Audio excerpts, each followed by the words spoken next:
السلام علیکم، میں ہوں آپ کا ہوسٹ عبدالرحمان. آپ دیکھ رہے ہیں اب بولنا ہوگا.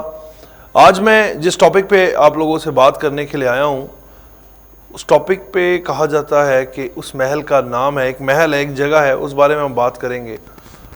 اس محل کو کہا جاتا ہے غدار محل. آپ کہہ سکتے ہیں کہ ہر محل کی رنگینیاں نہیں ہوتی. کچھ واقعات ایسے ہوتے ہیں جن کے پیچھے سیاہ لمحات ہوتے ہیں. جیسے کہ آج کا ہمارا ٹاپک ہے غدار محل، تو یقیناً اس کے پیچھے بھی ایسا اس کا جو ماضی ہے وہ بھی سیاہ ماضی تھا کہ آج تک اس محل کا نام غدار محل کیوں رہا، اس کی تاریخ کیا ہے اور کیوں، کس بنا پہ محل کا نام غدار محل رکھا گیا. عموماً تو دیکھنے میں ایسا آتا ہے کہ آپ کسی شخص کو کہہ سکتے ہیں، لیکن ایک پوری عمارت کا نام ہی غدار رکھ دینا، کیونکہ کوئی عمارت خود جا کے یا ملوث ہو کے تو کسی کے ساتھ غداری نہیں کر سکتی. یقیناً اس میں رہنے والے لوگ غدار ہوتے ہیں تو لوگ ان کو کہتے ہیں کہ غدار. لیکن اس ٹاپک پہ بڑا انٹرسٹنگ ہے کہ اس محل کا نام ہی غدار محل کیوں. آج سے تقریباً 300 سال پہلے جس محل کی ہم بات کر رہے ہیں، یہ انتہائی خوبصورت محل ہوا کرتا تھا. لیکن جیسے ہی اس محل کا مالک مرا، اس کے بعد کسی نے اس محل میں آباد ہونے کی کوشش نہیں کی، اور لوگوں کو اس محل سے شدید نفرت تھی. یہ نفرت ایسی تھی کہ 300 سال گزرنے کے بعد بھی اس نفرت میں کمی نہیں آئی. اس سے نفرت کا اظہار لوگوں میں پہلے سے بھی زیادہ شدت اختیار کرنے لگا. مثال کے طور پر آج بھی اگر کوئی وہاں سے گزرتا ہے تو اس محل پہ تھوک کر جاتا ہے، یعنی کہ جو بھی اس محل کے قریب سے گزرتا ہے وہ اس محل پر تھوک کر جاتا ہے. اور کچھ لوگوں میں تو یہ انتہا پسندی کی شدت اتنی اختیار کر گئی کہ اس محل کی دیواروں پر جوتے مار کے جاتے ہیں لوگ.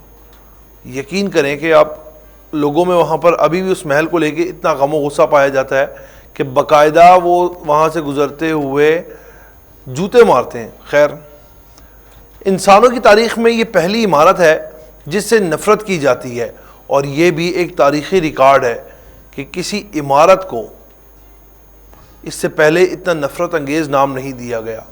محل کو اس ملک کی گورنمنٹ نے سرکاری طور پر اسے غدار محل کا نام دے رکھا ہے. خیر، یہ تو بات شاید آپ لوگوں کے لیے کوئی اتنی اہم نہیں ہوگی، لیکن بڑی بات یہ ہے کہ حیرت والی جو بات ہے، جو عالمی ادارے ہیں یونیسکو، اس نے بھی اس محل کو غدار محل کا نام دے رکھا ہے. اور جن کے لیے اس محل کے مالک نے غداری کی تھی، اس بندے نے ایک عہدے کے طور پہ اس کا نام لفظ غدار پکا مختص کر دیا تھا. یہاں تک کہ جو میر جعفر کی موت کے بعد اس کی جو اولاد تھی، بیٹے تھے، پوتے تھے، ان کو باقاعدہ طور پر پینشن دی جاتی تھی اس نام مختص ہونے کی وجہ سے.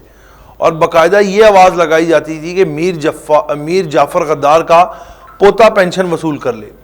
اس عمارت کو نہ تو کوئی استعمال کر سکتا ہے، اور نہ ہی اسے توڑ سکتا ہے، اور نہ ہی اس کا نام تبدیل کیا جا سکتا ہے. اس بات سے اندازہ لگا لیجئے کہ وہ شخص کتنا بدبخت تھا جس کی نفرت تاریخ کا حصہ بن کے رہ گئی. کئی ایسے انسان گزر چکے ہیں جن سے ان کے جرائم اور گناہوں کی وجہ سے شدید نفرت کی جاتی ہے، لیکن کسی کو بھی تاریخ میں اتنی نفرت سے یاد نہیں کیا کہ اس کے گھر کے نام کو بھی نفرت کے نام میں تبدیل کر دیا گیا ہو. اس شخص نے غداری کی تھی.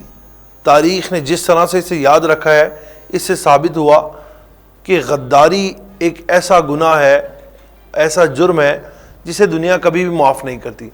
انتہائی مزے کی بات ہے کہ اس شخص نے اپنی قوم اور ملک سے غداری کی، اور جن لوگوں کی خاطر اس نے غداری کی تھی، انہی لوگوں نے اسے تاریخ کا سب سے بڑا غدار قرار دے دیا. اس کے محل کو غدار محل کا نام دے دیا.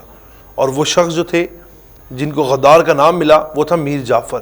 اور یہ جو محل ہے جس محل کو غدار محل کا نام دیا گیا، یہ بھارت کے مغربی شمال بنگال میں واقع ہے.